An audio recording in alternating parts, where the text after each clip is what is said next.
નમસ્કાર મિત્રો, સ્વાગત છે તમારું અમારી યુટ્યુબ ચેનલમાં. મિત્રો, અમદાવાદ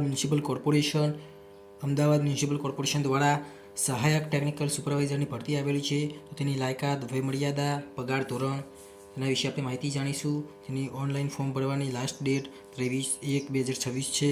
આમાં વાત કરીએ તો કુલ જગ્યા 474 આવેલી છે. તો ચલો મિત્રો, આપણે વિડીયોની શરૂઆત કરીએ. અમદાવાદ મ્યુનિસિપલ કોર્પોરેશનમાં ઇજનેર અને તથા ઇજનેર ખાતાની અંદર જે ભરતી આવેલી છે, તો તેના ફોર્મ ભરવાની છેલ્લી તારીખ 23/1/2026ના રોજ 23 કલાક ને 59 કલાક સુધીમાં તમે ઓનલાઈન અરજી ફોર્મ ભરી શકો છો. તેમાં એક આસિસ્ટન્ટ સિટી એન્જિનિયરની પણ જગ્યા આવેલી છે. તેમાં કુલ 27 જગ્યા આવેલી છે. તેમાં BE સિવિલ અને 5 વર્ષનો અનુભવ માગેલો છે, જેનો પગાર ધોરણ છે 53,100 થી 1,67,800 લેવલ 9 પ્રમાણે. વયમર્યાદા 37 વર્ષથી વધુ ના હોવી જોઈએ. બીજી જગ્યા આવેલી છે આસિસ્ટન્ટ એન્જિનિયર, જેમાં કુલ જગ્યા 71 આવેલી છે. એમાં દિવ્યાંગજન અનામતની કુલ 6 જગ્યા જે કેટેગરીમાં સમાવેલી છે. BE સિવિલ માગેલી છે અને 2 વર્ષનો અનુભવ હોવો જરૂરી છે. તેનો પણ પગાર 8મા પગાર પંચ મુજબ 44,900 થી 1,42,400 છે. વયમર્યાદા 33 વર્ષથી વધુ ન હોવી જોઈએ. આપણે જે ભરતીની વાત કરવાની છે તે સહાયક ટેકનિકલ સુપરવાઇઝર. તેની કુલ જગ્યા છે 474, જેમાં બિન અનામત માટે 195 જગ્યા છે. આર્થિક રીતે નબળા વર્ગ માટે 47 જગ્યા છે. SC/BC કેટેગરી માટે 123 જગ્યા છે.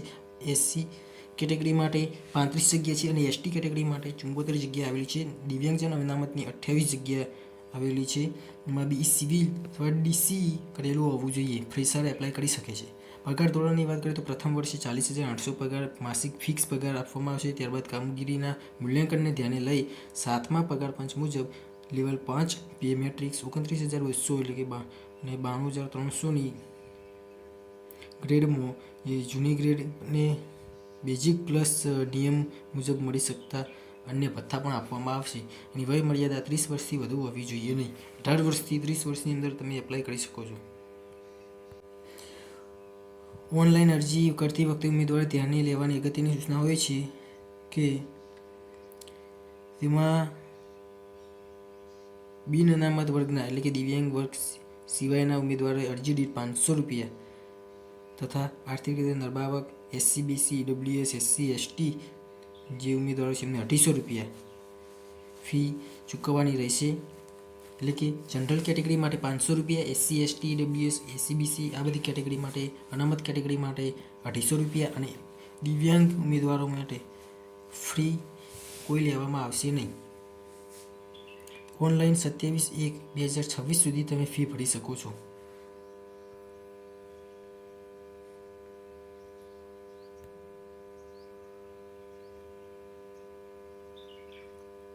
ઉમેદવારે ઓનલાઈન અરજી ફોર્મમાં જે પાસપોર્ટ સાઇઝ ફોટોગ્રાફ અપલોડ કર્યો હોય તે ફોટોગ્રાફની વધુ કોપીઓ પોતાના પાસે રાખવાની રહેશે. જે ભરતી પ્રક્રિયામાં લેખિત પરીક્ષા, ઇન્ટરવ્યૂ વગેરે સમયે તે જ ફોટો રજૂ કરવાનો રહેશે. અને એક ઉમેદવારે એક કેડર માટે એક જ અરજી કરવાની રહેશે. એકથી વધુ અરજી કિસ્સામાં છેલ્લી અરજી કન્ફર્મ ગણાશે અને બાકીની અરજી રદ કરવામાં આવશે અને ફી ભર્યા વગરની અરજી સ્વીકારવામાં આવશે નહીં. ઉંમર, લાયકાત અને અનુભવ ઓનલાઈન અરજી સ્વીકારવાની છેલ્લી તારીખના રોજની ગણવામાં આવશે.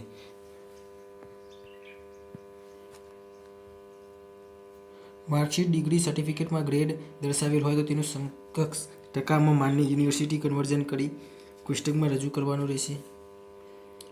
જાહેરાતમાં માગ્યા મુજબ શૈક્ષણિક લાયકાત, ડિગ્રી મેળવ્યા બાદનો અનુભવ માન્ય ગણવામાં આવશે.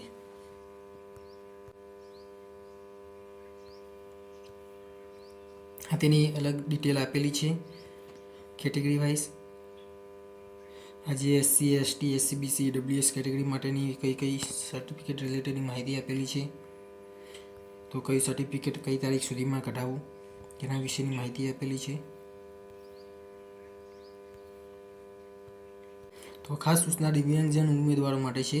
40% કે તેથી વધુ દિવ્યાંગતા ધરાવતા ઉમેદવારો માટે અરજી કરવાની છે, જેમાં જે કેટેગરી એ છે એમાં એક જગ્યા આવેલી છે, કેટેગરી બી છે એમાં એક જગ્યા છે, કેટેગરી સીમાં જગ્યા નથી, ડી અને ઈમાં જગ્યા નથી. કુલ 2 જગ્યા ભરવાની કુલ સંખ્યા છે. આ આસિસ્ટન્ટ સિટી મેનેજર માટેની છે.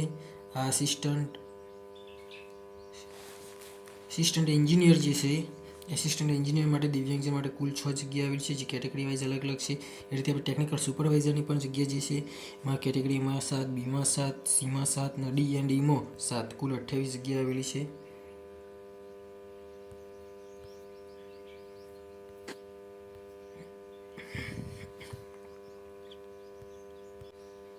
બિન અનામત વર્ગના અને અનામત જાતિના ઉમેદવારો માટે એમાં ફી છે બિન અનામત વર્ગના ઉમેદવારો 500 રૂપિયા અને ઈડબ્લ્યુએસ, એસસીબીસી, એસસી, એસટી ઉમેદવારો માટે 250 રૂપિયા ભરવાની રહેશે.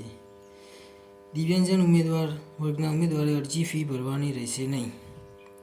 અને આ સૌપ્રથમ આ વેબસાઇટ ઉપરથી તમે ઓનલાઈન અરજી ફોર્મ ભરી શકો છો.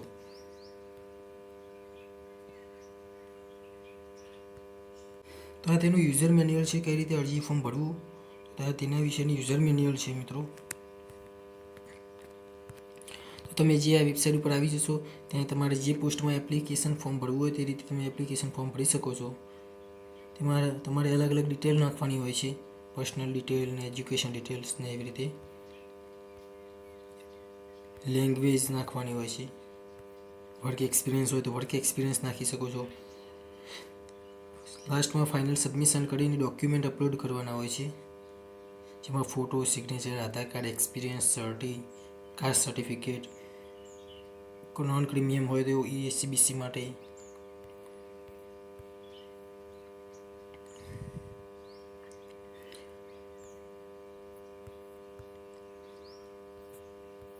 ત્યારે ઓનલાઈન એપ્લિકેશનની ફી પેમેન્ટ કરવાની હોય છે. પેમેન્ટ કર્યા પછી તમે તેની ડાઉનલોડ રિસિપ્ટ કરી શકો છો અને